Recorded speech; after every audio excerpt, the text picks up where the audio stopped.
உடற்கல்வி ஆசிரியர் தேர்வுக்கு தயார் செய்து கொண்டிருக்கும் அனைவருக்கும் வணக்கம். இன்றைய அமர்வுல நம்ம உடற்கல்வி ஆசிரியர்களுடைய தகுதி தேர்வில் இருக்கக்கூடிய 8வது யூனிட், அதாவது பிசிக்கல் எஜுகேஷன்ல எழுதக்கூடிய தேர்வுல 8வது யூனிட்ல விளையாட்டு உளவியல் அப்படின்றது கொடுத்துருக்காங்க. இந்த விளையாட்டு உளவியல் அப்படின்றது பார்த்தோம் அப்படின்னா நம்ம அதாவது ஸ்போர்ட்ஸ் சைக்காலஜி அப்படின்னு நம்ம சொல்றோம். இந்த உளவியல் அப்படின்னு நம்ம எடுத்து பார்க்கின்ற பொழுது இது மனித நடத்தையை பற்றி படிக்கக்கூடிய ஒரு அறிவியல் தான். ஆனா இந்த உளவியல் அப்படின்றது தொடக்க காலத்துல ஆரம்ப காலத்துல வருகின்ற பொழுது, ஏன்னா it's study about the human behaviour அப்படின்னு சொல்லக்கூடிய டெஃபனிஷன், மனித நடத்தையை பற்றி படிக்கக்கூடிய அறிவியல் அப்படின்றது எந்த காலகட்டத்தில் அப்படின்னா லேட்டர் பீரியட்ல தான் வருது. தொடக்க காலத்துல உளவியல் சைக்காலஜி அப்படின்றது உளவியல் அப்படின்ற டிபார்ட்மெண்ட் வளரும் போது முதல்ல அவங்க என்ன சொல்றாங்க அப்படின்னா, உளவியல் அப்படின்றது ஸ்டடி அபவுட் தி சோல் அப்படின்னு படிக்கிறாங்க. ஆத்மாவை பற்றி படிக்கக்கூடிய அறிவியல் அப்படின்றது. அறிவியலை பொறுத்தளவு எப்படி இருக்கணும் அப்படின்னு பார்த்தோம்னா, அது அந்த பொருளை அவங்க பார்க்கணும். அப்ப ஆத்மா என்பது அறிய முடியாது. அப்ப ஆத்மாவை பற்றி படிக்கிறது அப்படின்றது அந்த இது ஏற்றுக்கொள்ளப்படவில்லை தொடக்க காலத்தில். இதனுடைய உளவியல் வரலாற்றில் வருகின்ற பொழுது இது மாதிரி தகவல்கள் பதிவு செய்யப்பட்டிருக்கின்றன. நீங்க உளவியலுடைய ஹிஸ்டரி போய் படிச்சா போதும். அதுக்கு பின்னாடி என்ன பண்றாங்க அப்படின்னா, ஏதாவது ஒரு பார்க்கக்கூடிய ஒரு விஷயத்தை வச்சு தான் நம்ம இந்த உளவியல் வரையறுக்கணும். ஏன்னா இது ஒரு சயின்ஸ் டிபார்ட்மெண்ட் அப்படின்னு நினைச்சிட்டு, திருப்பி என்ன பண்றாங்க அப்படின்னா, அதுக்கடுத்து பார்த்தோம் அப்படின்னா, காலகட்டத்தில் ஸ்டடியை பொறுத்து கான்சியஸ்னஸ் அப்படின்னு பார்த்தோம். அது கான்சியஸ்னஸ் என்று சொல்லக்கூடிய அந்த விழிப்பு நிலையை பற்றி படிக்கக்கூடியது தான் உளவியல் என்று அடுத்த டெஃபனிஷன் வரையறுக்கிறாங்க. அப்போ கான்சியஸ்னஸ் அப்படின்னா எங்கே இருக்குது அப்படின்றது நம்மளுக்கு தெரியாது. இப்படி இந்த உளவியலுக்கான வரையறை, அந்த அர்த்தம் என்பது ஒவ்வொரு காலகட்டத்திலையும் ஒரு விதமான டிரான்ஸ்லேட் ஆகிட்டே வருது. அதற்கு பின்னாடி லேட்டர் பீரியட் என்ன பண்ணுறாங்க அப்படின்னா, உளவியலுக்கான ஒரு சரியான வரையறையை வரையறுக்கிறாங்க. உளவியல் என்பது என்ன அப்படின்னா, it's study about the study about the behaviour. ஏன்னா இந்த இடத்துல உளவியல் அப்படின்னு கேட்குறாங்க அப்படின்னா, ஸ்டடி அபவுட் தி பிஹேவியர், நடத்தையை பற்றி படிக்கக்கூடிய அறிவியல். ஏன் இந்த இடத்துல நடத்தையை பற்றி படிக்கக்கூடிய அறிவியல் அப்படின்னு நம்ம சொல்கிறோம் அப்படின்னா, இதில் டைப்ஸ் ஆஃப் சைக்காலஜி அப்படின்றது plant psychology, animal psychology, human psychology, industrial psychology, அதே மாதிரி சைக்காட்டிக் பேஷண்ட்ஸ் அவங்களுடைய மனநிலையை பற்றி படிக்கக்கூடிய, இப்படி பல்வேறு விளையாட்டு உளவியல், ஸ்போர்ட்ஸ் சைக்காலஜி, இப்படி இதில் எத்தனையோ விதமான உளவியல் துறைகள் இருக்கின்றன. அப்போ ஹியூமன் சைக்காலஜி, இப்போ அனிமல் சைக்காலஜி அப்படின்னு சொன்னோம் அப்படின்னா, அந்த அனிமல், அந்த குறிப்பிட்ட விலங்கினத்தினுடைய நடத்தையை பற்றி படிப்பது. பிளான்ட் சைக்காலஜி அப்படின்னு தாவர உளவியல் என்பது தாவரத்தினுடைய நடத்தையை பற்றி படிப்பது. தாவரத்தினுடைய அசைவுகள் இதெல்லாம் வச்சுட்டு அது என்ன தேவை இருக்குது அப்படின்றது மாதிரிக்கு உணரக்கூடிய ஒரு உளவியல் நம்ம எடுத்துக்கலாம். அதே மாதிரிக்கு விளையாட்டு உளவியல் அப்புறம் தான் வருது. ஏன்னா இப்போ நம்மளுக்கு கொஸ்டின் கேட்கும்போது முதல்ல தெளிவாக மாணவர்கள் புரிஞ்சுக்குங்க. முதல்ல உளவியல் அப்படின்றதுக்கு கேட்குறாங்களா, இல்லை விளையாட்டு உளவியல் அப்படின்றது கேட்குறாங்களா? அப்போ விளையாட்டு உளவியலுக்கான பொதுவான வரையறை அப்படின்னு சொல்லும்போது என்ன கேட்குறாங்க, அதுக்கு நம்ம சரியாக விடையளிக்கணும். அதே மாதிரி ஹியூமன் சைக்காலஜி, மனித உளவியல் அப்படின்னு கேட்குறாங்கன்னா அப்போ அதுக்கு என்ன ஆன்சர் பண்ணணும்? ஏன்னா எல்லாத்துக்கும் ஒரே விதமான நடத்தை தான் வரும். நடத்தைன்ற வார்த்தை எதுலேயும் மாறாது. விளையாட்டு உளவியல் அப்படின்னு வரும்போது அதுக்கு இந்த மூணுக்குள்ள டிஃப்ரென்ஸ் உங்களுக்கு தெரியணும். ஒன்று உளவியல், உளவியலுக்கான வரையறை, அதுக்கான மீனிங்கு. அடுத்து ரெண்டாவது பாயிண்ட் என்ன அப்படின்னா, மனித உளவியல் அப்படின்றது சொல்றது, ஹியூமன் சைக்காலஜி அப்படின்னு சொல்லக்கூடியது. அதுக்கடுத்து பார்த்தோம் அப்படின்னா ஸ்போர்ட்ஸ் சைக்காலஜி அப்படின்னு சொல்லக்கூடியது, விளையாட்டு உளவியல் என்று சொல்லக்கூடிய. இந்த மூன்றுக்குமான வித்தியாசம் நம்மளுக்கு ஜென்ரலாக விளையாட்டு உளவியல் அப்படின்னு தலைப்பு கொடுத்துருக்காங்க. உளவியலுடைய மீனிங்கில் தொடங்கி விளையாட்டு உளவியலுடைய மீனிங் அப்படின்னு நிறைய விஷயங்கள், அதில் ஆளுமை, பர்சனாலிட்டி, அதை பற்றிலாம் நிறைய விஷயங்கள், பிளே தியரிஸு, அது மாதிரி நிறைய பேசியிருக்காங்க. அதே மாதிரி தியரிஸை பற்றி நிறைய பேசியிருக்காங்க. ட்ரையல் அண்ட் எரர் தியரி, தாண்டேக்கனுடைய இந்த மாதிரி தியரியை பற்றிலாம் அவங்க நிறைய பேசியிருக்காங்க. அப்போ இந்த விளையாட்டு உளவியல் அப்படின்ற கடைசியாக என்ன வரையறுக்கிறாங்க டெஃபினேஷன் அப்படின்னா, அப்போ ஏதாவது பார்க்கக்கூடிய விஷயம், அப்போ மனிதன் செய்யக்கூடிய செயல்பாடுகளை வைத்துக்கொண்டு இவன் என்ன கேரக்டர், இவன் டென்ஷனாக இருப்பான். இப்போ ஒரு சாதாரணமாக ஒரு ஒரு பையன் எல்லாரையும் அடிக்கக்கூடிய வகுப்பறையில் இருக்கக்கூடிய மாணவனாக இருக்கான் அப்படின்னா, அப்போ அவனுடைய character rough and type character அப்படின்னு நமக்கு தெரிஞ்சிடும். ஒருத்தன் அமைதியாக இருக்கான், அன்பாக இருக்கான் அப்படின்னு அவங்களுடைய செயல்பாடுகள் மூலமாக நம்ம பார்க்க முடியும். அதனால தான் இது நடத்தையை பற்றி படிக்கக்கூடிய உளவியல் அப்படின்னு சொன்னாங்க. ஸ்டடியை பொறுத்தி பிஹேவியர், அதாவது ஸ்டடியை பொறுத்தி பிஹேவியர், இந்த வார்த்தை ரொம்ப முக்கியமானது. ஆனால் வெவ்வேறு ஆத்தர்ஸ் இந்த உளவியலுக்கான வரையறையை இது மென்டல் ப்ராசஸ்ன்னு சொல்லுவாங்க. அது மாதிரிக்கே அவங்களுடைய மனதினுடைய ஒரு கண்ட்ரோலிங் ஸ்டேஜ், சப்கான்சியஸ் மைண்ட் அப்படின்னு வெவ்வேறு வகையில் அவங்க வரையறுப்பாங்க. ஆனால் ஸ்டாட்டிக்கான ஒரு ஸ்டாண்டர்டான டெஃபினேஷன் அப்படின்னா நடத்தையை பற்றி படிக்கக்கூடிய அறிவியல் அப்படின்றத தெளிவாக புரிஞ்சுக்குங்க. அப்போ நடத்தையை பற்றி படிக்கக்கூடிய அறிவியல், அப்போ மனித உளவியல் அப்படின்னு சொன்னோம்னா மனிதனுடைய நடத்தை பற்றி படிக்கக்கூடிய அறிவியல். விளையாட்டிய உளவியல் அப்படின்னா விளையாட்டு சூழல்ல விளையாட்டு வீரன் தன்னுடைய நடத்தை எப்படி எக்ஸ்போசர் பண்றான், இப்போ வெற்றி பெறுகின்ற பொழுது எப்படி செய்கிறான், தோல்வி பெறுகின்ற பொழுது எப்படி செய்கின்றான், அந்த மாதிரி அவங்களுடைய நடத்தையை பற்றி படிப்பது அப்படின்றதான் சொல்கிறோம் விளையாட்டு உளவியல் அப்படின்னு சொல்கிறாங்க. அப்போ இது உளவியல் என்பது ஏன்னா ஹியூமன் பாடி அப்படின்றது என்ன அப்படின்னா, ஹியூமன் அப்படின்றது வந்து is a binding between the body and mind. நம்ம தொடக்கத்திலே நான் வந்து எய்ம் அண்ட் ஆப்ஜெக்டிவ் நடத்தும் போதே சொல்லியிருக்கேன். மனிதன் என்பவன் வந்து உடல் மனம் இந்த ரெண்டும் சேர்ந்த ஒரு கூட்டு பொருள் அப்படின்னு நம்ம சொல்லலாம். இதை அதனால தான் அவன் கான்ஸ்டியூட் பண்ணப்பட்டிருக்கான் அப்படின்றது. அப்போ இன்னைக்கு பார்த்தோம் அப்படின்னா அந்த விளையாட்டு உளவியல் அப்படின்றது ஒரு காலத்தில் 1920ல் 1920 முதல்ல உடற்கல்வியினுடைய அந்த கல்லூரி தொடங்க UMC college of physical education H Buck அப்படின்ற ஸ்டார்ட் பண்ணுறாரு. அப்போம்போதெல்லாம் அந்த விளையாட்டு உளவியல் அப்படின்னா முக்கியத்துவம் கிடையாது. அப்போ தொடக்க காலத்தில் இந்த ஒரு உடற்கல்வி ஆசிரியர்களுக்கான பயிற்சி கொடுத்தாங்க அப்படின்னா அந்த மாஸ்டர் எப்படி ட்ரெயின் பண்ணுறது, அதே மாதிரிக்கு வந்து ஒரு பர்டிகுலர் கேமில் இருக்கக்கூடிய ஸ்கில்ஸ் எப்படி டீச் பண்ணுறது, அப்படி தான் அவங்க தொடங்கியிருப்பாங்க. அதை தாண்டி வந்து ரொம்ப ஒரு பெரிய லெவல்ல எல்லாம் ரூல்ஸ் அண்ட் ரெகுலேஷன்ஸ் சொல்லி தந்திருப்பாங்க. மாணவர்களை எப்படி வந்து அவங்களுக்கு நீங்கள் டீச்சிங் ஆக்டிவிட்டி லெசன் பிளான் எப்படி நீங்கள் ப்ரிப்பேர் பண்ணணும், அந்த மாதிரி தான் சொல்லி தந்திருப்பாங்க. ஆனால் இன்னைக்கு லேட்டஸ்ட் பீரியட் அப்படின்னு வரும்போது நீங்கள் பார்த்தீங்கன்னா இந்த விளையாட்டு உளவியல் என்பது விளையாட்டில் மிக முக்கியத்துவம் வாய்ந்த இடமா இருக்கிறது. ஏன்னா இன்னைக்கு டீமோட போகும்போதே என்ன பண்ணுறாங்க அப்படின்னா, ஒரு டீம் போகுதுன்னு வச்சுங்களேன், ஒரு ஏஷியனுக்கோ இல்லை வந்து ஒரு இன்டர்நேஷ்னல் லெவலில் இருக்கக்கூடிய ஒரு வேர்ல்டு ஃபுட்பாலோ இல்லை வேர்ல்டு அத்லெட்டிக்ஸோ இல்லை வேர்ல்டு ஹாக்கியோ நடக்கும்போது அந்த டீமோட யாரெல்லாம் போகிறாங்க அப்படின்னா, ஃபிசியோதெரபிஸ்ட் போகிறாரு, ஸ்போர்ட்ஸ் சைக்காலஜிஸ்ட் போகிறாரு, அதே மாதிரி கண்டிஷனிங் ட்ரைனிங் கொடுக்கக்கூடியவர் போகிறாரு, நியூட்ரிஷியன் ஊட்டச்சத்து நிபுணர் போகிறார், விளையாட்டு ஊட்டச்சத்து நிபுணர், ஊட்டச்சத்துனா விளையாட்டு, நியூட்ரிஷியன்னா ஸ்போர்ட்ஸ் நியூட்ரிஷியனிஸ்ட் போகிறாங்க, பயோமெக்கானிஸ்ட் போகிறாங்க, அவருடைய கோச் போகிறாங்க, டாக்டர்ஸ் போகிறாங்க. இதெல்லாம் எல்லாமே வந்து என்ன அப்படின்னு பார்த்தோன்னா ஒரு கம்பைண்டாக தான் போகிறாங்க. ஆனால் விளையாட்டில் இன்னைக்கு வந்து உடல் அளவில் எல்லா டீம்ஸ் நீங்கள் வேர்ல்டு ஃபுட்பால் எடுக்கக்கூடியதாக இருக்கட்டும் இல்லை வேர்ல்டு ஹாக்கியாக இருக்கட்டும் அப்படின்னு நீங்கள் எடுத்து பார்த்தீங்க அப்படின்னா, அதாவது 45 நிமிஷம் ஒரு கேம் ஃபுட்பால்னு வச்சுங்களேன். அப்போ 45 2 ஆஃப் ஆட போகிறான், 45 ஆட போகிறான். அப்போ கிட்டத்தட்ட 90 மினிட்ஸ் ஆடுறான். இந்த 90 மினிட்ஸுக்கான ஃபுல் ஃபிட்னஸ் எல்லா டீமுக்குமே இருக்கும். நீங்கள் ஒரு டீம் உள்ளே வர்றாங்க அப்படின்னா, ஒரு வேர்ல்டு லெவலில் இருக்கக்கூடிய ஒரு காம்படிஷனுக்கு வர்றாங்க அப்படின்னா, அப்போ அங்கே வந்து எல்லா டீமுமே வந்து ஃபிசிக்கல் லெவலில் அவங்களுடைய ஃபிட்னஸ் என்பது அந்த 90 நிமிடங்கள் அவங்க விளையாடக்கூடியதற்கான உடல் தகுதி அவங்களுக்கு இருக்கும். அதில் வந்து ஸ்பீடு இதெல்லாம் கொஞ்சம் வேணால் வேரியேஷன் ஆகலாம், மற்றபடி எல்லாமே சேமாக தான் இருக்கும். ஆனால் எந்த டீம் ஜெயிக்கிறாங்க அப்படின்னா, எல்லாருமே ஒரே அளவு ஃபிட்னஸ் தானே இருக்காங்க. எந்த டீம் ஜெயிக்கிறாங்க அப்படின்னா, மனதளவில் அதாவது மென்டல் லெவலில் எந்த டீம் வந்து ஸ்ட்ராங்காக இருக்காங்களோ, எந்த டீம் தன்னம்பிக்கையோடு இருக்காங்களோ, செல்ஃப் கான்ஃபிடென்ட்டோடு இருக்காங்களோ, பாசிட்டிவ் ஆட்டிடியூடோடு இருக்காங்களா, நல்ல ஸ்ட்ராட்டஜியை அப்ளை பண்ணக்கூடிய மன ரீதியாக சில நுட்பங்களை, அதாவது டாக்டிக்ஸ் என்று சொல்லக்கூடியது, டெக்னிக் என்று சொல்லக்கூடிய சில நுட்பங்களை அவங்க யார் இம்ப்ளிமெண்ட் பண்ணுறாங்களோ அந்த டீம் ஜெயிக்குது. அப்ப இன்னைக்கு வந்து உலக அளவிலே இருக்கக்கூடிய விளையாட்டு வீரர்களுடைய இந்த உளவியல் என்பது, அதாவது விளையாட்டு வீரர்களுடைய உளவியல் என்பது மிக முக்கியமானது.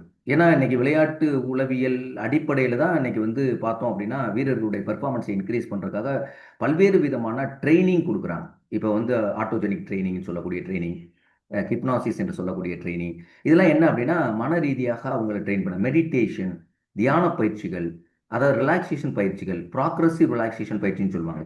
ரிலாக்ஸேஷன் பேரில் ப்ராக்ரஸிவ் ரிலாக்ஸேஷன், மசில்ஸை வந்து ப்ராக்ரஸிவாக ரிலாக்ஸ் பண்ணிட்டு வரக்கூடியது. இப்போ இதெல்லாம் இன்னைக்கு அதிகப்படுத்தப்பட்டிருக்கு அப்படின்னா அதுக்கான காரணம் என்ன அப்படின்னா, உளவியல் ரீதிக்கு எந்த அளவுக்கு பயிற்சி கொடுக்குறோமோ, அதாவது உடல் ரீதியான அளவிற்கு வீரர்களுக்கு எந்த அளவான பயிற்சியை கொடுக்குறோமோ அதே அளவுக்கு மன ரீதியான பயிற்சியை கொடுக்கின்ற பொழுது தான் அந்த வீரர்கள் வெற்றி வாகையை சூடுகிறார்கள். அப்படின்றதுக்காக தான் இன்றைய தினம் வந்து இந்த உளவியல் அப்படின்றது மிக முக்கியத்துவமாக. எம்எல் கமலேஷ் அப்படின்ற ஒரு சைக்காலஜி புக்கை டிரான்ஸ்லேட் பண்ணுறாரு ஹிந்தியில். அதுக்காக ஒரு தேசிய விருது பெற்றார். ஏன்னா எம்எல் கமலேஷ் அப்படின்றவரை ஒருத்தவங்க தாண்டி வர முடியாது. நிறைய புத்தகங்கள் நீங்கள் எடுத்து பார்த்தீங்க அப்படின்னா பிசிக்கல் எஜுகேஷன் ரிலேட்டில் எம்எல் கமலேஷ் அப்படின்றவர் மிக முக்கியத்துவம் வாய்ந்தவராக இருப்பார். அதை பற்றி நம்ம பின்னாடி பார்ப்போம். அப்போ மனம், உணர்வு சார்ந்த நடத்தை, இந்த 3 விஷயங்களை பற்றா விளையாட்டு உளவியல் அப்படின்னா மனம் சார்ந்த விஷயம், மென்டல் ப்ராசஸ்ன்னு சொல்லலாம். உணர்வு சென்சேஷன் அண்ட் நடத்தையை பற்றி படிக்கக்கூடியது அப்படின்றது. சரியா? அப்போ என்ன ஜென்ரல் டெஃபினிஷன் சொல்லிட்டேன். ஜென்ரலான ஒரு மீனிங் என்னன்னு சொல்லியாச்சு. இது பொதுவான மீனிங்கே சைக்காலஜி படிக்கிறவங்களும் இதான் படிப்பாங்க. ஆனால் டெஃபினேஷனுக்கு ஏற்றாப்புல ஆத்தர்ஸ் டெஃபினேஷன் சொல்றதுக்கு ஏற்றாப்புல உங்களுக்கு வினாக்கள் கேட்பதற்கான வாய்ப்புகள் இருக்கிறது. இப்போ நம்மளுடைய விளையாட்டு உளவியல் அப்படின்னு சொல்லக்கூடிய இந்த 8வது யூனிட்ல பார்த்தோம் அப்படின்னா மீனிங் ஆஃப் சைக்காலஜி கொடுத்துருக்காங்க, பர்சனாலிட்டி ஆளுமை கொடுத்துருக்காங்க, இன்டெலிஜென்ட் கோஷியன் அப்படி இது மிக முக்கியமான யூனிட் நம்ம சொல்லலாம். நுண்ணறிவு ஈவு என்று சொல்லக்கூடிய ஐக்கியூ இன்டெலிஜென்ஸ் கோஷியன்ட் அப்படின்னு சொல்லிட்டு MA divide by CA into 100 அப்படின்னு சொல்லக்கூடியது, mental age divide by chronological age into 100. இது காமனாகவே கேட்கக்கூடிய ஒரு வினான்னு சொல்லலாம். இந்த நுண்ணறிவு வேறுபடக்கூடியது 140க்கு மேலே இருந்தால் எப்படி இருப்பாங்க, 90க்கு மேலே இருந்தாங்க, இடியட் எப்படி இருப்பாங்க, முட்டாள்கள் எப்படி இருப்பாங்க, ஆவரேஜ் பர்சன்ஸ் எப்படி இருப்பாங்க, இந்த இன்டெலிஜென்ஸ் கோசியன்ஸ் அப்படின்னு சொல்லக்கூடிய நுண்ணறிவு எவ்வளவு இருந்தால் அவங்க என்ன கேட்டகரிக்குள்ள வர்றாங்க, அவங்க எப்படி அழைக்கப்படுறாங்க, நுண்ணறிவு வந்து ரொம்ப ஹையஸ்ட்டாக இருக்கவங்க இந்த உலகத்தில் இருக்கக்கூடிய எத்தனை பர்சன்டேஜ், 1% இருப்பாங்க, நுண்ணறிவு ரொம்ப குறைவாக இருக்கக்கூடிய முட்டாள்கள் இடியட்ஸ்லாம் எடுத்து பார்த்தோம் அப்படின்னா அவங்கெல்லாம் வந்து 1% பீப்புள் தான் இருப்பாங்க அப்படின்றதுலாம் இது ஃப்ரீக்வெண்ட்டாக கொஸ்டினில் கேட்கக்கூடிய வினாக்கள் தான். அடுத்து பார்த்தோம் அப்படின்னா லேர்னிங் தியரிஸ் அப்படின்னு சொல்லுவாங்க. கற்றல் விதிகளில் நம்மளுக்கு மிக முக்கியமான 3 கற்றல் விதிகள் கொடுத்துருக்காங்க. ட்ரையல் என்ற எரர் தியரி, தார்டெக் சொல்லக்கூடியது, பாவ்லோவுடைய கண்டிஷன் ரெஸ்பான்ஸ் தியரி, அதே மாதிரிக்கே வந்து இன்னொன்று வந்து கோகுலர்னுடைய இன்சைட்ஃபுல் லேர்னிங் தியரி என்று சொல்லக்கூடிய அறிவுசார் கற்றல் அப்படின்னு சொல்லக்கூடியது நம்மளுக்கு இருக்குது. அதில் கொடுத்துருக்காங்க. ஒவ்வொரு தியரிஸை பற்றியும் நம்ம ஒவ்வொரு அமர்வில் அதை பற்றியான டீட்டெயில்ஸ் பார்ப்போம். அடுத்து லா ஆஃப் லேர்னிங்ஸ் அப்படின்னு, லா ஆஃப் லேர்னிங் அப்படின்றது தாண்டேக்கு தான் லா ஆஃப் லேர்னிங்கை உருவாக்குறது. மிக முக்கியமான தியரி அப்படின்னு சொல்லும்போது law of readiness, law of exercise, law of use, law of use disuse, law of repetitions, இந்த மாதிரி நிறைய அவர் வந்து சில விதிகளை சொல்கிறாங்க. அதில் சப்டைப்ஸ்லாம் வருது, அது என்னன்றதை பார்ப்போம். அப்புறம் டிரான்ஸ்ஃபர் ஆஃப் லேர்னிங் அப்படின்னு சொல்லக்கூடிய விஷயங்கள் என்ன அப்படின்னு பார்த்தோம்னா கற்றலில் மாற்றம் அப்படின்றது. அதாவது விளையாட்டில் ஒரு திறன் கற்றுக்கொள்ளக்கூடிய திறன் இன்னொரு இடத்துல நம்மளுக்கு அது சப்போர்ட் பண்ணுச்சு அப்படின்னா அதுக்கான டிரான்ஸ்ஃபர் என்ன, சப்போர்ட் பண்ணலைன்னா என்ன, அதே மாதிரிக்கே ரெண்டுக்குமே உதவி சப்போர்ட்டும் பண்ணலை, அதே மாதிரிக்கே அதுக்கு அது தடையும் செய்யலை அப்படின்னா அது வந்து ஜீரோ கற்றல், பூஜ்ஜியமாட்ட கற்றல்னு சொல்லுவாங்க. அடுத்து தியரிஸ் ஆஃப் பிளே அப்படின்னு சொல்லக்கூடியது கிட்டத்தட்ட நிறைய தியரிஸ் இருக்குது நம்மளுக்கு. அதில் சர்ப்ளஸ் எனர்ஜி தியரி, மிகை ஆற்றல் கொள்கை கோட்பாடுகள், ரெக்ரியேஷனல் தியரி அப்படின்னு நிறைய தியரிஸ் அதில் இருக்குது. அந்த தியரிஸை பற்றி நம்ம எல்லாமே ஒன் பை ஒன்னாக நம்ம பார்ப்போம். இப்போ ஃபர்ஸ்ட் என்ன அப்படின்னா உளவியல் மற்றும் விளையாட்டு உளவியல் 2 டேர்ம்ஸை நம்ம எடுத்துட்டோம். இந்த இடத்துல உளவியல் அப்படின்றது இது எதை மீன் பண்ணுது அப்படின்னா ஹியூமன் சைக்காலஜி தான் மீன் பண்ணுது. இந்த இடத்துல உளவியல் அப்படின்னு சொல்கிறோம். உளவியலுக்கான டெஃபினிஷன் அப்படின்னா நடத்தையை பற்றி படிக்கக்கூடிய அறிவியல். ஸ்டடியை போட்டி பிஹேவியர் அப்படின்னு தான் வரும், ஹியூமன் பிஹேவியர் வரும். மனித நடத்தைன்னு கேட்டாங்கன்னா ஸ்டடியை பொறுத்து ஹியூமன் பிஹேவியர், அதாவது மனிதனுடைய நடத்தையை பற்றி படிக்கக்கூடிய ஒரு அறிவியல் அப்படின்னு நம்ம சொல்லலாம். அதைத்தான் இங்கே என்ன சொல்லியிருக்காங்க, உளவியலுடைய பொருள். இது ஒருத்தர் கொடுத்த டெஃபினிஷன், நான் காமனான ஒரு மீனிங் சொல்லிட்டேன். ஏன்னா சைக்காலஜி ஈஸியாக புரிஞ்சுக்கிறதுக்காக சொல்கிறேன், சில மாணவர்களுக்கு அது புரியாது, அதனால தான் நான் சொல்கிறேன். ஸோ உளவியல் என்பது மனிதனுடைய நடத்தை, இதுதான் நம்மளுக்கு வந்து படிச்சிட்டோம். இந்த இடத்துல உளவியல் அப்படின்னா இந்த இடத்துல என்ன உளவியலை பற்றி பேசுகிறாங்க, அப்போ மனித உளவியலை பற்றி பேசுகிறாங்கன்னு அர்த்தம். உளவியல் என்பது மனிதனுடைய நடத்தை மற்றும் மன செயல்முறைகள் அப்படின்னா மென்டல் ப்ராசஸ் அப்படின்னு சொல்லுவாங்க. இந்த மனிதனுடைய நடத்தை அப்படின்னா ஹியூமன் பிஹேவியர் அப்படின்றது ஆங்கிலத்தில். சைக்காலஜி மீன்ஸ் ஹியூமன் பிஹேவியர் மற்றும் மென்டல் ப்ராசஸ் அப்படின்ற மென்டல் ப்ராசஸ் மன செயல்முறைகள் சொல்கிறாங்க. ஸோ இதை வந்து அறிவியல் முறையில் செய்யும் அறிவியல் ஆகும். இது வந்து அறிவியல் முறையில் இதை பின்பற்றுறாங்க. எப்படி மனிதனுடைய நடத்தை பிஹேவியர்ஸ் வருது, எப்படி அவங்களுடைய செயல்முறைகள் மென்டல் ப்ராசஸ் எப்படி இருக்குது, என்ன மாதிரியான திங்கிங் பண்ணுறாங்க அவங்க அப்படின்றத பற்றி படிக்கக்கூடியது அப்படின்றது தான் உளவியலுடைய மிக முக்கியமான பொருள் அப்படின்றத நம்ம சொல்கிறோம். அதில் மன செயல்முறைகள் அப்படின்னா என்ன அர்த்தம், மென்டல் ப்ராசஸ்.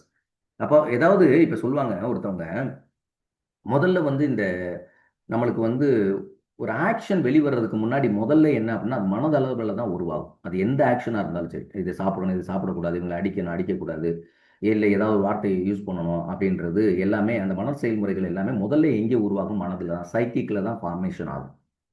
சைக்கிக்கு வந்து அந்த மனதை சரியாக நம்ம கட்டுப்படுத்திட்டோம், முறைப்படுத்திட்டோம் அப்படின்றதுக்கு, அப்படி படுத்திட்டோம் அப்படின்னா அதனால தான் வந்து பதஞ்சலி யோக சூத்திரத்தில் அவர் வந்து 2வது சூத்திரத்தில் சொல்லுவார், சித்த விருத்தி நிரோதக அப்படின்னு சொல்லுவார். சித்த விருத்தி நிரோதக அப்படின்னா சித்தம் என்பது மனதிலே உருவாகக்கூடிய விருத்திகளை கட்டுப்படுத்துவது தான் யோகம் என்று அவர் சொல்றார். மொத்தம் அவர் வந்து 195 சப்ளிமெண்டரி 196 சூத்திரங்கள் அவர் பேசுவார். இது மனதை பற்றியான, அவர் வந்து ஏன்சியன்ட் சைக்காலஜி பண்டைய கால உளவியலாளர் அப்படின்னு நம்ம அவரை சொல்லலாம். இவர் இந்த மன செயல்முறைகள் அப்படின்னா ஒரு மன செயல்முறைகளை பொறுத்து தான் ஒருத்தவங்க பார்த்தோன்னே தெரியும் உங்களுடைய மென்டல் ப்ராசஸ் எப்படி இருக்கும், அப்படி எப்படி டென்ஷனாக பேசுகிறாங்க.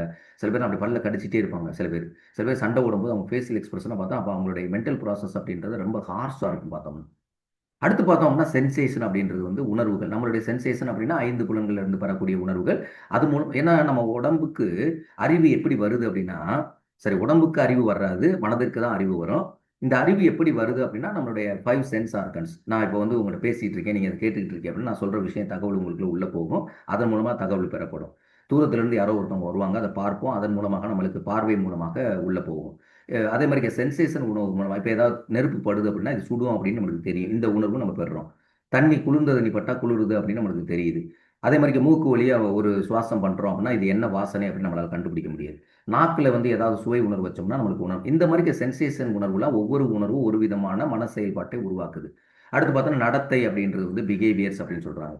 ஒரு குழந்தைய நீங்க வெவ்வேறு சூழல்கள்ல நீங்க அப்சர்வ் பண்ணாவே அவங்களுடைய நடத்தையை பற்றி ஈஸியா கண்டுபிடிச்ச முடியும். இவங்க வந்து அதாவது விளையாட்டு திறலில் இருக்கும்போது எப்படி இருக்கான், வகுப்பறையில் இருக்கும்போது எப்படி இருக்கான், இல்ல ரெஸ்ட் ரூம்ல இருக்கும்போது எப்படி இருக்கான். ஸோ அவன் அந்த அந்த கேரக்டரை வச்சு நம்ம வந்து என்னன்னா அவனுடைய நடத்தை கண்டுபிடிச்ச முடியும். இது வந்து ஒரு அறிவியல் ஆய்வு. அதாவது வந்து இது சயின்டிபிக் ரிசர்ச் அப்படின்னு சொல்லலாம். இல்ல சயின்டிபிக் ஸ்டடி அப்படின்னு சொல்லலாம். சரியா, ஆய்வுன்னு சொல்ற விட சயின்டிபிக் ஸ்டடிஸ் அப்படின்னு நம்ம சொல்லலாம்.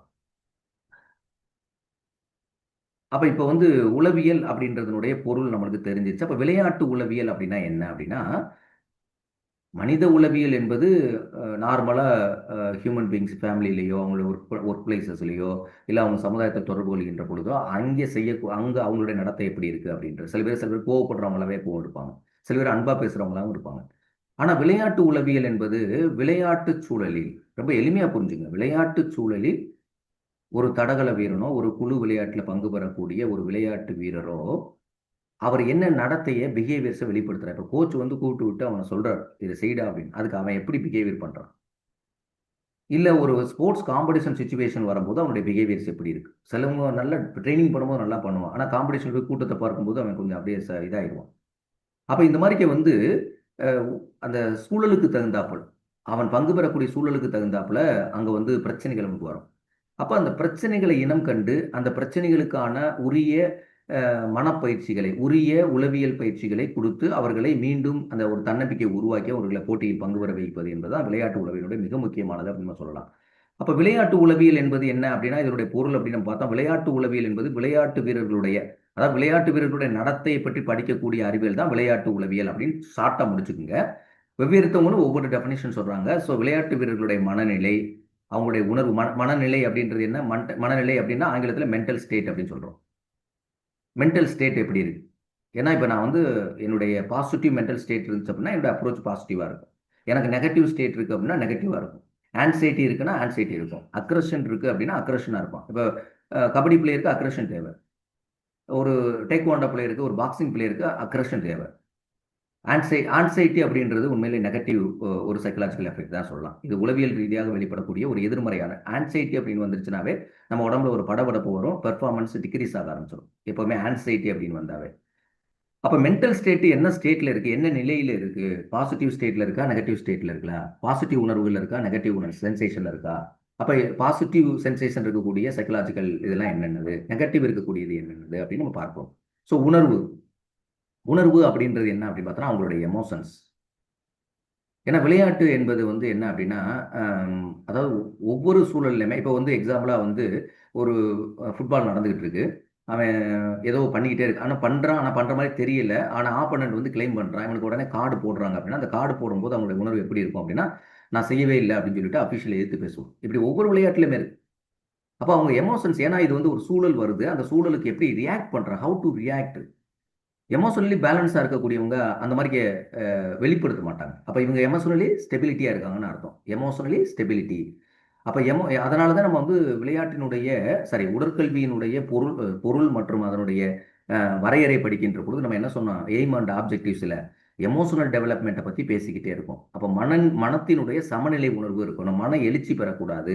அப்படி எழுச்சி பெறுகின்ற பொழுது அவங்களுடைய பெர்ஃபார்மன்ஸ் டிக்ரீஸ் ஆகும் அப்படின்னு சொல்றோம். அப்ப எமோஷனல் ஸ்டேட் சில கேமுக்கு எமோஷனல் இருக்கணும்.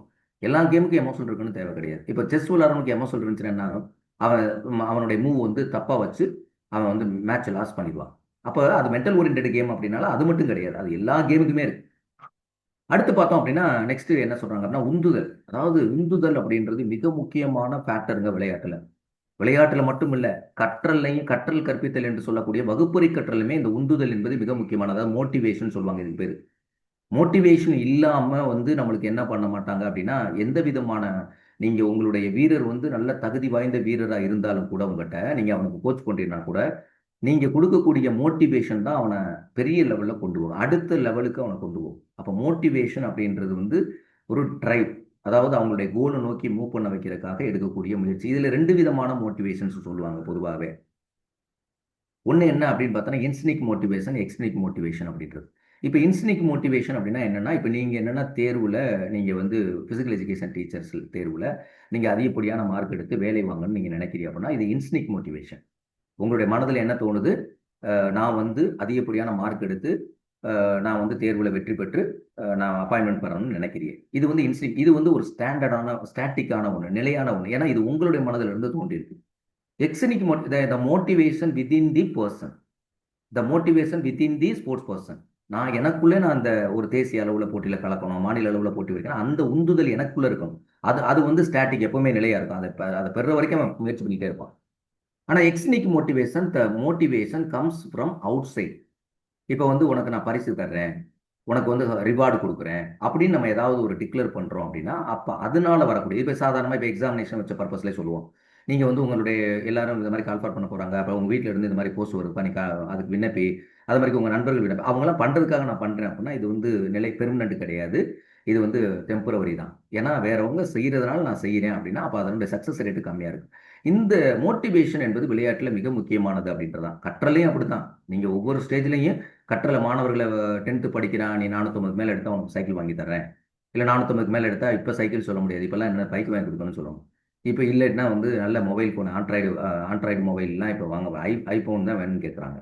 அப்போ அது வாங்கி தரணும். அப்புறம் அடுத்து கவனம். கவனம் வந்து விளையாட்டுலையும் சரி, கல்வியினுடைய கற்றல் நிகழ்வுகள், வகுப்பறை கற்றலுமே மிக முக்கியமானது. அட்டென்ஷன் என்பது மிக முக்கியமானது. கவனம், கவனம் இல்லாமல் இப்போ நான் ஒரு விஷயத்த சொல்கிறேன், நீங்கள் எக்ஸாமில் ஒரு அஃபென்சிவ் பிளேயர் இருக்குது, டிஃபென்சிவ் பிளேயர் இருக்குல்ல, உங்களுடைய பொசிஷன்ஸில் நீங்கள் கவனமாக இருக்கணும். ஏன்னா உங்களோட பால் வருது அப்படின்னா அதை எப்படி நம்ம கன்வர்ஷன் பண்ணுன்ற அந்த கவனம் இல்லாமல் ஏதோ ஒரு இடத்துல கவனம் வச்சுக்கிட்டு நம்ம விளையாட்டில் விளையாடணும். 45 நிமிஷம் ஃபுட்பால் விளையாடுறோம் அப்படின்னா முழு கவனம் என்ன இருக்கணும், நம்மளுடைய டீம்மேட்டுடைய மூவ்மெண்ட் எப்படி இருக்குது, நம்மளுடைய பக்கத்தில் ஆப்பனுடைய மூவ்மெண்ட் இருக்குது அப்படின்ற அந்த முழுமையான கவனம் நம்மளுக்கு இருக்கணும்.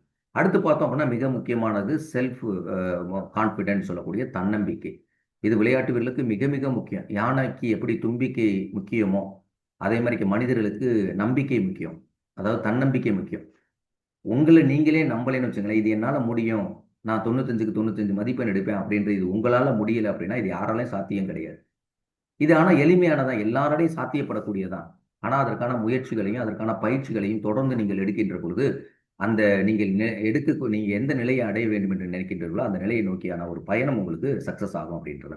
அடுத்து மற்றும் நடத்தை என்பது சொல்லக்கூடியது, அதுதான் நமக்கு தெரியும், ஆட்டிடியூட் அப்படின்னு நம்ம சொல்லக்கூடியது, அதாவது பிஹேவியர் அப்படின்னு சொல்லக்கூடியதான் இந்த இடத்துல நடத்தை அப்படின்னு நம்ம சொல்றோம். பிஹேவியர், நடத்தை அப்படின்றது ஆகிய அவர்களுடைய விளையாட்டு திறனை எவ்வாறு பாதிக்கின்றது. இந்த இப்போ நம்ம சொன்ன விஷயம், ஒருத்தனுடைய மனநிலை, அவனுடைய உணர்வு, அவனுடைய மோட்டிவேஷன், அவனுடைய கவனம், அவனுடைய தன்னம்பிக்கை, அவனுடைய நடத்தை, இது எல்லாமே எப்படி அவனுடைய விளையாட்டு திறனை பாதிக்கின்றது.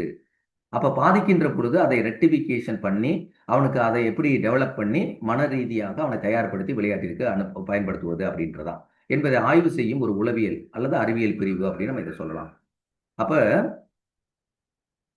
இது மிக முக்கியமான பாயிண்ட்ஸ் சொல்லலாம். அப்போ விளையாட்டு உளவியல் அப்படின்னு வரும்போது அதனுடைய முக்கியத்துவம் அப்படின்னு நம்ம பார்க்கும்போது இதை தான் இப்போ நம்ம பார்த்தோம். அதை இங்கே மேலேயே சொல்லிட்டோங்க. பட் இருந்தாலும் சில முக்கியமான பாயிண்ட்ஸை நான் பாயிண்ட் அவுட் பண்ணி காட்டுறேன். ஸோ விளையாட்டு உளவியல் அப்படின்ற மனநிலை மென்டல் ஸ்டேட்னா இங்கே படித்தோம். அது என்னென்ன மன அமைதி, நேர்மறை சிந்தனை, உணர்ச்சியில் சமநிலை, அதை எமோஷனல் ஸ்டெபிலிட்டி இருக்கும். இந்த 3 நிலை இருந்துச்சு அப்படின்னா வளர்க்க உதவும். அப்படின்னா நீங்கள் விளையாட்டுலையும் சரி தேர்வுலையும் சரி உங்களால் ஹையஸ்ட் மார்க் எடுக்க முடியும். ஸோ மனநிலை மிக முக்கியமானது. நேர்மறையான நிலை, அமைதியான மனநிலை, இதெல்லாம் உங்களுக்கு இருந்துச்சு அப்படின்னா நீங்கள் வந்து என்ன பண்ண முடியும், உங்களுடைய வெற்றியை நோக்கி போக முடியும். நம்ம ஏற்கனவே சொன்னோம், இந்த மாதிரிக்கே விஷயங்கள்லாம் நமக்கு இருந்தால், அதாவது எந்த மாதிரிக்கே நம்மளுக்கு உளவியல் ரீதியாக பிரச்சனை இருக்குது, அதை எப்படி நம்ம ரெக்டிஃபிகேஷன் பண்ணணும் அப்படின்றதான் உளவியலினுடைய மிக முக்கியமான பணி. கவனம் என்பது என்ன, விளையாட்டின் போது ஒரு ஒருமைப்படுத்தப்பட்ட கவனத்துடன் மேம்படுத்துதல், இல்லாட்டினா இன்ஜூரி ஆகிறதுக்கான வாய்ப்பு இருக்குது. நீங்கள் கவனத்தை வேற எங்கேயாவது வச்சுட்டு நீங்கள் சோசியல் மீடியாக்கள் பார்த்து ஏதோ ஒரு விஷயத்தில் கவனத்தை வச்சுக்கிட்டு நீங்கள் ஏதாவது ப்ளே பண்ணுறீங்க அப்படின்னா அது வந்து என்ன ஆகும் அப்படின்னா அந்த இடத்துல என்ன பண்ணும், ஒரு உதாரணத்துக்கு சொல்கிறேன், மனம் வந்து நீங்கள் விளையாடக்கூடிய அந்த ஆக்டிவிட்டியில் கான்சன்ட்ரேட் பண்ணலை அப்படின்னா, கவனம் செலுத்தலை அப்படின்னா ஆட்டோமேட்டிக்காக இன்ஜூரிஸ் வருவதற்கான வாய்ப்புகளும் அதிகமாக இருக்கிறது. அடுத்து உணர்ச்சி மேலாண்மை, கோபம், இதெல்லாம் எல்லாம் நெகட்டிவ் பா, கோபம் சரியா. அடுத்து வந்து பயம், ஃபியர். அடுத்து வந்து பதட்டம், அக்ரஷன். போன்ற எதிர்மறை உணர்வுகள். இதெல்லாம் எதிர்மறை உணர்வு. அப்போ கேட்பாங்க, விளையாட்டில் எதெல்லாம் எதிர்மறை உணர்வுகள் அப்படின்னு சொல்லிட்டு ஒரு ஆன்சரை கொடுத்து அதில் ஃபியர் அப்படின்ற கொடுத்துருவாங்க, இல்லைனா ஆன்சைட்டின்னு கொடுத்துருவாங்க. ஆன்சைட்டி அது மாதிரி இன்னும் 2 3 இது ஏபிசின்னு கொடுத்துருவாங்க. அப்போ அதெல்லாம் நம்ம செலக்ட் பண்ணோம். அப்போ உணர்ச்சி மேலாண்மையில மிக முக்கியம். முடிவெடுக்கும் டிசிஷன் மேக்கிங் ஸ்கில் அப்படின்னு சொல்லுவாங்க. அதாவது ஒரு விரைவாக முடிவெடுக்கணும். நீங்கள் வந்து பால் வந்து ரொம்ப நேரம் உங்க கையில் இருக்காது. அப்போ அந்த பாலை எப்படி கன்வர்ஷன் பண்ணணும்? நியர் தி கோல் லைனில் இருக்கே, நியர் தி கோல் போஸ்ட் கிட்ட இருக்கே, அப்போ அந்த பாலை எப்படி கன்வெர்ட் பண்ணணும்? அப்போ முடிவெடுக்கும் திறன் அப்படின்னா என்னது? விரைவாக சரியான முடிவை எடுக்கும் திறன். Decision making, a correct decision making, precision decision making, கரெக்டான துல்லியமான ஒரு டிசிஷன் மேக்கிங் எடுக்கணும். அதே மாதிரி அழுத்த மேலாண்மை அப்படின்னு சொல்றது வந்து இது வந்து என்ன அப்படின்னா எமோஷன்ஸ், அழுத்தம் அப்படின்றது ப்ரெஷர். அப்ப போட்டியின் போது ஏற்படக்கூடிய அழுத்தம் மற்றும் தோல்வி பயம் போன்றவற்றை சமாளிக்க இந்த வந்து இந்த ட்ரைனிங்கை நம்மளுக்கு கொடுக்கணும். சரியா? அழுத்த மேலாண்மை என்று சொல்லக்கூடியது. அடுத்து உந்துதல் என்பது மிக முக்கியமானது. நம்ம அதை பத்தி சொல்லிட்டேன். இன்ஸ்டிங்க்ட் அண்ட் எக்ஸ்ட்ரீம் மோட்டிவேஷன் வீரர்களுடைய உள் உந்துதல் மற்றும் வெற்றி நோக்கத்தை நோக்கி அதிகரிக்க உதவும். அவங்களுக்குள்ள உள் உந்துதல் இன்ஸ்டிங்க்ட் அந்த டிரைவ் இருந்துச்சு அப்படின்னா அந்த உள் உந்துதலை அடிக்கடி வந்து கோச்சஸோ இல்லை கிளாஸ் ரூம் டீச்சர்ஸோ அவனுக்கு தூண்டி, நீ நீட்டில் பாஸ் பண்ணணும், நீ வந்து ஹையஸ்ட் ரேங்க் வாங்கணும், இல்லை நீ வந்து ஸ்போர்ட்ஸில் வந்து நேஷனல் லெவல் போகணும் அப்படின்ற அந்த உந்துதலை அவர்கள் மீண்டும் மீண்டும் மோட்டிவேட் பண்ணும்போது தான் அது கோச்சஸோ பேரண்ட்ஸோ இல்லை அவங்களுடைய ஃப்ரெண்ட்ஸோ இல்லை அவங்களுடைய சக தோழர்களோ ஏற்படுத்தக்கூடியது தான் இந்த உந்துதல் அப்படின்னு நம்ம சொல்லலாம். அடுத்து தன்னம்பிக்கை அப்படின்ட்டு பார்த்தோன்னா தன்னம்பிக்கை மற்றும் சுயநம்பிக்கை அப்படின்ற வளர்ப்புன்னு சொல்லுவாங்க. நீங்க கார்த்தி இந்த உந்துதல்ல பார்த்தோம் அப்படின்னா சிவகார்த்தியன் ஒரு படத்துல நடிச்சிருப்பார், லாங் டிஸ்டன்ஸ் ரன்னர் ஒருவர். அவர் ஆக்சுவலா அது உண்மையான பிளேயர் கிடையாது. அதே அந்த அந்த அப்போ வந்து கடைசியில் அவர் ஃபங்க்ஷனில் பார்த்தோம் அப்படின்னா கடைசியாக அவர் வந்து ஜெயிப்பார். அதுக்கு காரணம் என்ன அப்படின்னா அவங்களோட சேர்ந்தவங்க அவருக்கு வாழ்க்கையில் ஏற்படுத்தக்கூடிய சில விஷயங்கள்லாம் தான் அந்த உள் உந்துதல் தான் அவரை வெற்றி பெற வைப்போம். அதை நீங்கள் பார்த்துருப்பீங்க இந்த படத்தில். தன்னம்பிக்கை என்பது தன்னம்பிக்கை மற்றும் சுயநம்பிக்கையை வளர்க்கும். தன்னம்பிக்கை செல்ஃப் கான்ஃபிடென்ட் இருந்துச்சு அப்படின்னா நம்மளுடைய அந்த நம்மளுக்கு வந்து சுய மதிப்பீடு, செல்ஃப் ரெஸ்பெக்ட் இதெல்லாமே நம்மளுக்கு ஆட்டோமேட்டிக்காக வர ஆரம்பிச்சிடும். அடுத்து மன தயார் நிலை, மென்டல் ப்ரிப்பேர்னஸ் அப்படின்னு சொல்றாங்க. போட்டிகளுக்கு முன்பு மனதை தயார்படுத்தி சிறந்த செயல்திறனை அடைய உதவும். இது உங்களுக்கு எக்ஸாம்பிள்ஸ் நல்லா பொருந்தும். எந்த போட்டிகள் இருந்தாலும் சரி, அது இப்போ ரிட்டன் எக்ஸாமினேஷனாக இருக்கட்டும், இல்லை ஒரு காம்படிஷனாக இருக்கட்டும், அங்கே மனதுக்கு நீங்கள் வந்து நீங்கள் வந்து போட்டிகளுக்கு முதல்ல மனதை தயார்படுத்த வேண்டும். நான் வந்து மனதை தயார்படுத்த வேண்டும், சிறந்த செயல்திறன் அடைய உதவும். அப்படின்னா என்ன அர்த்தம்? உங்களுடைய மென்டல் ப்ராசஸ் இருக்குது பார்த்தீங்களா? அப்போ நீங்கள் அதற்கான செயல்பாடுகளை எல்லாம் முன்கூட்டி பண்ணினா தான் தேர்வுக்கு நீங்கள் தயார் நிலையில் போக முடியும். அடுத்து தொடர்பு மற்றும் குழு உறவு அப்படின்னு சொல்லக்கூடியதுன்னா கம்யூனிகேஷன் அண்ட் குரூப் ரிலேஷன்ஷிப் அப்படின்னு சொல்லுவாங்க. இது ரொம்ப முக்கியமானது. குழு உணர்வு, ஒற்றுமை. ஒரு ஒரு டீம் பிளேயர்ஸ் இருக்காங்க அப்படின்னா ஒரு 10 பேர் இருக்காங்க, இல்லை ஒரு 12 பேர் இருக்காங்க, இல்லை ஒரு 18 பேர் இருக்காங்க அப்படின்னா அவங்களுக்குள்ள உள்ள ரிலேஷன்ஷிப் வந்து நல்லா இருக்கணும். குழு ஒற்றுமைன்னு சொல்லுவாங்க, குரூப் கொகசிவ்னஸ்ன்னு சொல்லுவாங்க. அதே மாதிரி இது குரூப் டைனமிக்ஸ்னு சொல்லுவாங்க. இது எல்லாமே சைக்கலாஜிக்கலில் பயன்படுத்தக்கூடிய டேர்ம்ஸ் அப்படின்னு சொல்லுவாங்க. தொடர்பு கொள்ளும் திறன், கம்யூனிகேஷன் திறன் மற்றும் வழிநடத்தும் திறன். இப்போ லீடர்ஷிப் குவாலிட்டி இருக்கு பார்த்தீங்களா? கைட்லைன்ஸ் பண்ணக்கூடியவங்க. லீடர்ஸ்லாம் யார்? கைட்லைன்ஸ் பண்ணக்கூடியவங்க. இதனுடைய திறனை எல்லாம் நம்மளுடைய விளையாட்டு உளவியல் வந்து மேம்படுத்துது. அடுத்த லாஸ்ட் வந்து செயல்திறன் மேம்பாடு. மனத்திறன்களை மேம்படுத்தி மொத்த விளையாட்டு திறன்களையும் உயர்த்துவது. அப்போ 2 ஸ்கில் முக்கியமானது ஒரு விளையாட்டில். ஒன்று பிசிக்கல் ஸ்கில், இன்னொன்று மென்டல் ஸ்கில். வெறும் பிசிக்கல் ஸ்கில் மட்டும் டெவலப் பண்ணோம் அப்படின்னா பெர்ஃபார்மன்ஸ் வந்து ஹையஸ்ட் லெவலுக்கு, பீக் லெவலுக்கு போக முடியாது. அப்போ மென்டல் ஸ்கில்ஸையும் டெவலப் பண்ணும்போது அப்போ physical skill plus mental skills is equal to total personality. அப்போ ஆட்டோமேட்டிக்காக செயல்திறன் அதிகரிப்புன்னு சொல்லலாம். அதாவது mental skill plus physical skills is equal to efficiency of the performance. விளையாட்டு வீரருடைய செயல்திறன் அவங்களுடைய பெர்ஃபார்மன்ஸை இன்க்ரீஸ் பண்ணுது அப்படின்னு நம்ம சொல்லலாம். சரியா? ஸோ இதுதான் என்ன அப்படின்னா ஸ்போர்ட்ஸ் சைக்காலஜி அப்படின்றது பார்க்கும்போது அதனுடைய சிறப்பு அம்சங்கள், கீ ஃபியூச்சர்ஸ் அப்படின்னு நம்ம பார்க்கலாம். அதே மாதிரி எம்எல் கமலேஷ் ஏன்னா இவரை ஏன் சொல்றேன் அப்படின்னா இவர் வந்து ஒரு சைக்காலஜிக்கல் புக், அதாவது psychology of physical education and sports அப்படின்ற ஒரு புக்கை வந்து அவர் டிரான்ஸ்லேட் பண்றாரு. இவர் எழுதலை, டிரான்ஸ்லேட் பண்றாரு. அதாவது வந்து மொழிபெயர்க்கிறார். அதனால வந்து ML Kamlesh is recipient of national award for translating the book. என்ன book? Psychology of physical education and sports in Hindi. ML Kamlesh என்பவர் வந்து psychology of physical education and sports war என்ற புத்தகத்தை இந்தி மொழியில் மொழிபெயர்த்ததுக்காக தேசிய விருது பெற்றவர் அப்படின்னு நம்ம சொல்லலாம். ஏன் இந்த எம்எல் கமலேஷை இந்த இடத்துல நான் கொட்டேட் பண்றேன் அப்படின்னா, ஏன்னா சைக்காலஜியில் ஒரு புத்தகம் எழுதப்பட்டிருக்கு அப்படின்னா அதை வந்து சைக்காலஜியில் ஒரு புத்தகத்தை டிரான்ஸ்லேட் பண்ணுறாங்க, இல்லை சைக்காலஜியில் ஒரு புத்தகம் எழுதியிருக்காங்க அப்படின்னா அவங்க முக்கியமாக நம்மளுக்கு வந்து வினால நம்ம எதிர்பார்க்கலாம். ஏன்னா எம்எல் கமலேஷை தாண்டாமல் யாரும் வந்து அவருடைய புத்தகத்தை தொடாமல் யாரும் ஒரு பெரிய ஹையர் லெவலில் வரக்கூடிய ஃபிசிக்கல் எஜுகேஷனிஸ்ட் வரவே முடியாது. ஏன்னா எம்எல் கமலேஷனுடைய புத்தகங்கள் எல்லாமே உங்களுக்கு தெரியும். எல்லா சப்ஜெக்ட்லையுமே அவர் ஓரளவுக்கு ஃபிசிக்கல் எஜுகேஷன் ரிலேட்டட் கூடிய எல்லா சப்ஜெக்ட்லையுமே அவர் நிறைய புத்தகங்கள் எழுதியிருக்காரு அப்படின்றது உங்கள் எல்லாத்தையுமே தெரியும். அடுத்து வந்து இந்த வகுப்பில் நீங்கள் வந்து கன்சிக்யூட்டிவாக வந்து இணைய வழி வகுப்பில் நீங்கள் இணைய விரும்பினா நீங்கள் வீட்டிலே இருந்து 24 ஹவர் இல்லைன்னா ரெக்கார்ட் செஷன்ஸ் வகுப்புகள் இதெல்லாம் இருக்குது. இந்த இதுல எல்லாம் உங்களுக்கு படிக்கணும் விருப்பம் இருந்துச்சு அப்படின்னா கன்சிக்யூட்டிவ் ஒவ்வொரு டாபிக் அப்படி ரிலேட்டடாக அதனுடைய டெஸ்ட் பேப்பர்ஸ் எல்லாமே எழுதுறதுக்கான நல்ல வாய்ப்பு உங்களுக்கு வந்து இந்த அவேர்னஸ் கோச்சிங் சென்டர் உங்களுக்கு கொடுக்குறாங்க. அதில் இணைஞ்சு நீங்கள் பயன்பெற விருப்பப்படக்கூடியவங்க 70,000 3049 9659662412 அதே மாதிரி 8838201303 என்ற எண்ணுக்கு நீங்கள் தொலைபேசியில் தொடர்பு கொண்டீங்கன்னா, இல்லை அப்படின்னா அவங்களுக்கான மெசேஜ் எடுக்கலை அப்படின்னா அவங்களுக்கான வாட்ஸ்அப்பில் வந்து அவங்களுக்கான மெசேஜ் நான் வந்து இந்த மாதிரிக்கு இணைய வகுப்புல ஜாயின் பண்ணுறேன் அப்படின்னு சொல்லிட்டு உங்களுடைய நம்பரையும் உங்களுடைய பெயரையும் பதிவு பண்ணி அப்படின்னா அவங்க வந்து உங்களை தொடர்பு கொள்வாங்க.